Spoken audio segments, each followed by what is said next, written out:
Það ekkert lát á aukningu í komu ferðamanna til landsins. Samkvæmt nýjustu tölum fjölgaði gistinóttum á hótelum á landinu 24% í ágúst og á 12 mánaða tímabili aukningin 29 af 100.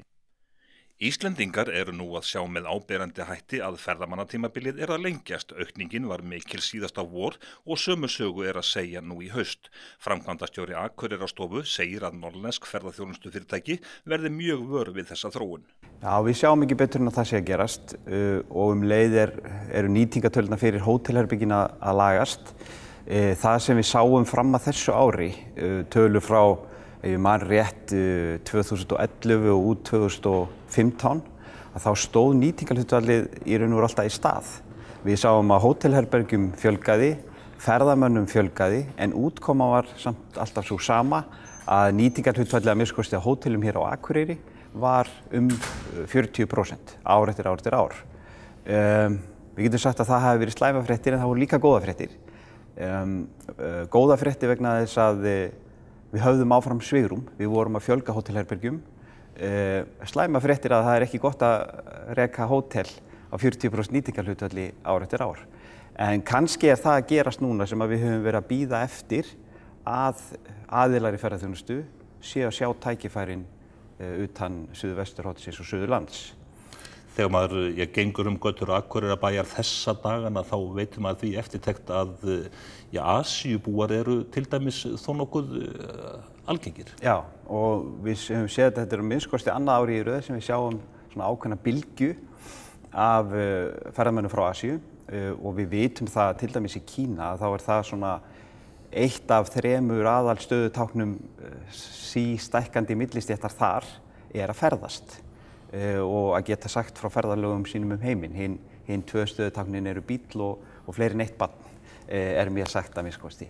Og það sá tími núna í Kína, frí eða hátíð, sem að gera þeim kleift að bregða sér að heiman akkurat á þessum tíma. Þannig að við erum núna allavega annað ári í röð að sjá svona ákveðna bylgju sem mjög gaman því að þetta eru auðfúsu gestir.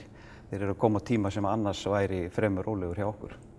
Tölur Hagstofunnar sýna að gistinóttum fyrir norðan fjölgar umfram landsmeðaltal. Já, kannski það sem við erum að sjá að fjárfestar, þeir sem eru að byggja upp þjónustu, þeir eru farnir að sjá einhver tækifæri í því að hér svigrúm. Hér hægt að bæta verulega við ferðamannafjölda og veita góða þjónustu án þess að fara út í stórkostlega fjárfestingar. Þú þarft ekki að byrja á því að byggja 2 hótel. Nýtingarhlutfalli 40% segir okkur að það rúm, það pláss fyrir þenslu, þó að sumarið sé að minnsta kosti á hótelunum orðið meira og minna fullt. Við sjáum þetta í auknum áhuga á hótelbyggingum, við sjáum þetta á hótelbyggingum í Mývatnssveit til dæmis, þar sem það fjölgar mjög mikið. Við sjáum þetta í áformum uppbyggingu á sjóbauðum við Húsavík, svo dæmi sé tekið, sem alveg frábært verkefni og svona blanda af fjárfestingu heimamanna og annarra. Sjáum við þetta ekki líka í hvalaskoðun sem nú gerð út frá Akureyri. Þar eru 2 öflug fyrirtæki að hasla sér völl og hafa lagt út í ótrúlega mikla fjárfestingu til framtíðar, það augljóst. Annað fyrirtæki lét beinlínis útbúa bát og sem á að vera hér næstu árin. Þannig að það gefur okkur svona tilfinningu fyrir því að menn sé að horfa til langar framtíðar og þetta sé kannski ekki svona nein gullaðistemming. Það hefur löngum verið talað nauðsyn þess að ferðaþjónustufyrirtæki á svæðinu standi saman að markaðssetningu til dæmis. Það að breytast? Já, mér finnst það hafa verið að breytast mjög til hins betra síðustu ár og að fólk sé að átta sig á því að við þurfum að standa mjög öflugt saman að því að fá viðskiptavininn inn á svæðið. Það alveg sérverkefni og það nú kannski líklega bara engin ferðaþjónustuaðili á Norðurlandi sem nógu stór til að standa í eigin markaðssetningu erlendis. Þannig að triksið auðvitað að standa saman, vinna saman. Svo þegar kúnninn kominn, þá geta menn farið að slást hann og bjóða honum upp á fjölbreytilega vöru. Þannig að mér finnst það hafa verið að styrkjast þetta samstarf og þetta samtal.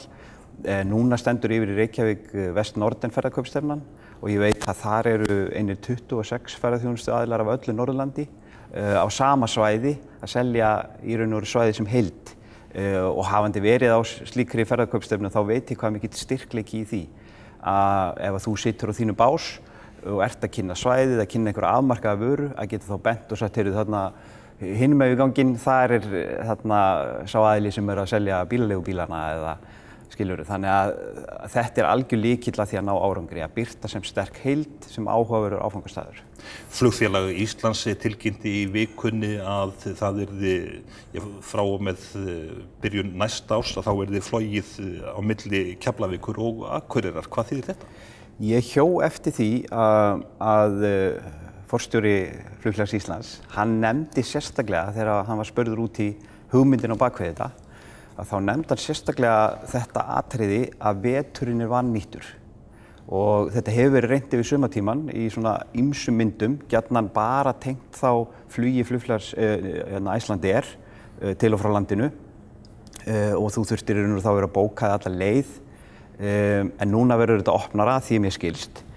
Og það sem hann nefndi sérstaklega þetta svigrúm sem í ferðaþjónustunni vetrartíman og þess vegna núna verið að prófa að teygja þetta yfir lengri tíma. Þetta ekki bara háönnin, heldur líka það sem lágönn hjá okkur og við verðum að horfast í augu það að desember og janúar til dæmis.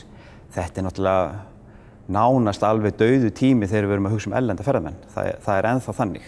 En við sjáum síðan hina mánuðina sem að snerta þessa, að þar þetta vaxandi og eins og við tölum áðan að axlirnar eru að lyftast. Þetta ekki sama rosalega tjaldbyggingin, það að segja nýtingin á hótelum á Norðurlandi eftir árstíðum.